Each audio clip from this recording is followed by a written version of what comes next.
Item ಯಾವುದೇ ಇರಲಿ try ಮಾಡಿ ಆಚಿ ಚಿಕನ್ ಮಸಾಲಾ. ಆಚಿ ಚಿಕನ್ ಮಸಾಲಾ 5 ಪಾಲಿಕೆ ಮಾಡಿ ದಿವಾಳಿ ಮಾಡ್ತಾ ರಾಜ್ಯ ಸರ್ಕಾರ ಅನ್ನೋ ಪ್ರಶ್ನೆ. 7 ತಿಂಗಳಿಂದ ಗ್ರೇಟರ್ ಬೆಂಗಳೂರು ಅಥಾರಿಟಿಯ ಸಿಬ್ಬಂದಿಗೆ ಸಂಬಳವನ್ನು ಕೊಟ್ಟಿಲ್ವಂತೆ. 7 ತಿಂಗಳಿಂದ, ಬರೋಬ್ಬರಿ 7 ತಿಂಗಳಿಂದ. ಬೃಹತ್ ಬೆಂಗಳೂರು ಮಹಾನಗರ ಪಾಲಿಕೆ ಇದ್ದದ್ದನ್ನು ಗ್ರೇಟರ್ ಬೆಂಗಳೂರು ಅಥಾರಿಟಿ ಮಾಡಿ 5 ಪಾಲಿಕೆಗಳನ್ನು ರಚನೆ ಮಾಡಲಾಗಿತ್ತು ರಾಜ್ಯ ಸರ್ಕಾರ. ಆದರೆ ಕಳೆದ 7 ತಿಂಗಳಿಂದ ಇದೇ ಗ್ರೇಟರ್ ಬೆಂಗಳೂರು ಅಥಾರಿಟಿಯ ಸಿಬ್ಬಂದಿಗೆ ಸಂಬಳವನ್ನು ಕೊಟ್ಟಿಲ್ವಂತೆ.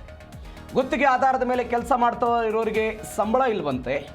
5 ಪಾಲಿಕೆಯಲ್ಲಿ ಕೆಲಸ ಮಾಡ್ತಾ ಇರುವಂಥ ಸಿಬ್ಬಂದಿಗಳಿಗೆ ಸಹಜವಾಗಿ ಇದೀಗ ಸಂಕಷ್ಟ. ಸಿಬಿಐ ಮುಖ್ಯ ಆಯುಕ್ತರಿಗೆ ಪತ್ರ ಬರೆದರೂ ಕೂಡ ಡೋಂಟ್ ಕೇರ್ ಅಂತೆ. ಕಾಂಗ್ರೆಸ್ ವಿರುದ್ಧ ಬಿಜೆಪಿ ಮುಖಂಡ ಎನ್.ಆರ್. ರಮೇಶ್ ಆಕ್ರೋಶವನ್ನು ಹೊರಹಾಕಿದ್ದಾರೆ. ನೀವು ಅದನ್ನು ಪತ್ರವನ್ನು ಕೂಡ ಗಮನಿಸ್ತಾ ಇದ್ದೀರಿ. ಗುತ್ತಿಗೆ ಆಧಾರದ ಮೇಲೆ ಕೆಲಸ ಮಾಡ್ತಾ ಇರುವವರಿಗೆ ಸಂಬಳವನ್ನು ಕೊಟ್ಟಿಲ್ಲವಂತೆ. ಶಿಕ್ಷಕರು, engineers, junior health inspector, data entry ಸಿಬ್ಬಂದಿಗಳು, ಡ್ರೈವರ್ಗಳಿಗೆ ಸಂಬಳವನ್ನು ಕೊಟ್ಟಿಲ್ಲ.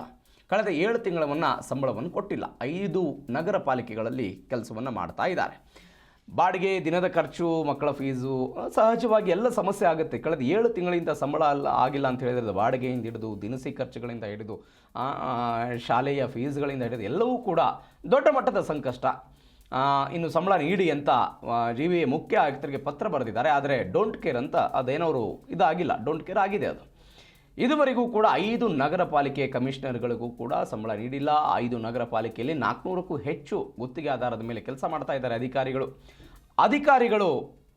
ಸಾರ್ವಜನಿಕವಾಗಿ ಇದ್ರ ಬಗ್ಗೆ ಮಾತನಾಡಿದರೆ, ಆಕ್ರೋಶ ಹೊರ ಹಾಕಿದರೆ, ಅಸಮಾಧಾನ ಹೊರ ಹಾಕಿದರೆ ಕೆಲಸ ಎಲ್ಲಿ ಹೋಗ್ಬಿಡುತ್ತೆ ಅನ್ನುವಂಥ ಆತಂಕ, ಭಯ ಕೂಡ ಇದೆ.